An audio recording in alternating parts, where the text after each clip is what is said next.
آپ کی تو اس نوعیت کے اور بھی کیسز زیر سماعت ہے۔ وکیل نے کہا درخواست گزار عثمان خان کی یہ تو پہلی درخواست ہے۔ جج صاحب نے کہا کہ نہیں، اس طرح کی اور بھی درخواستیں ہیں، آپ دیکھ لیں درخواست ایک کی جگہ سنی جائے۔ پھر جج صاحب نے کہا کہ میں رجسٹرار آفس سے بھی رپورٹ طلب کر لیتا ہوں اور ساتھ ہی بھی آرڈر جو ہے وہ کر لیتا ہوں۔ تو وکیل صاحب نے ہی ان کو کہا کہ یہ تو ڈاکٹر عظمیٰ کی پہلی ہی اس نوعیت کے جو ہے وہ کیس ہے، بلکہ ان کی پہلی کیس ہے جو انہوں نے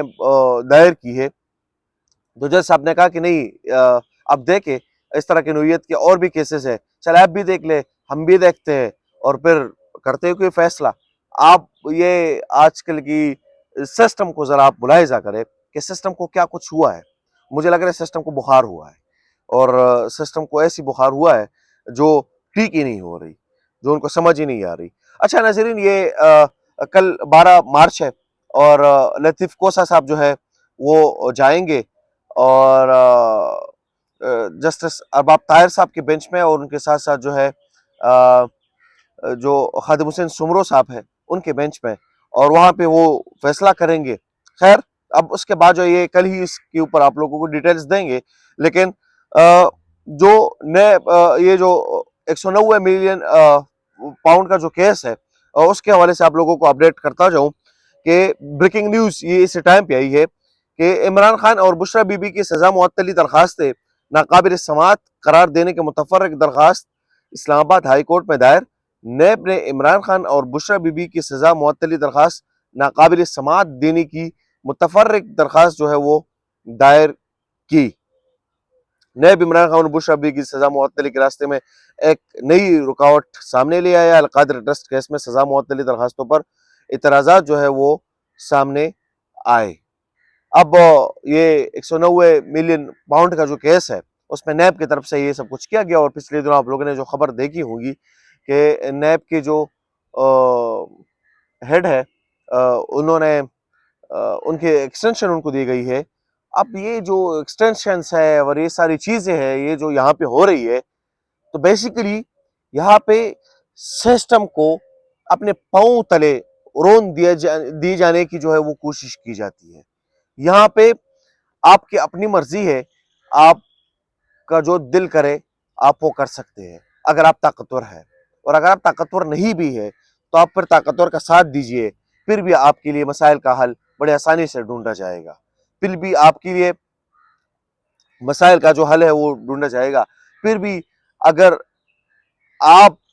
غلط راستے بھی ہے تو آپ کے لیے کوئی مسئلہ نہیں ہوگا۔ اچھا ناظرین، آخر میں ارشد شریف شہید کے حوالے سے، جو کہ ہمارے اس ملک کے ایک بڑے معتبر صحافی تھے، اور انہوں نے صحافت میں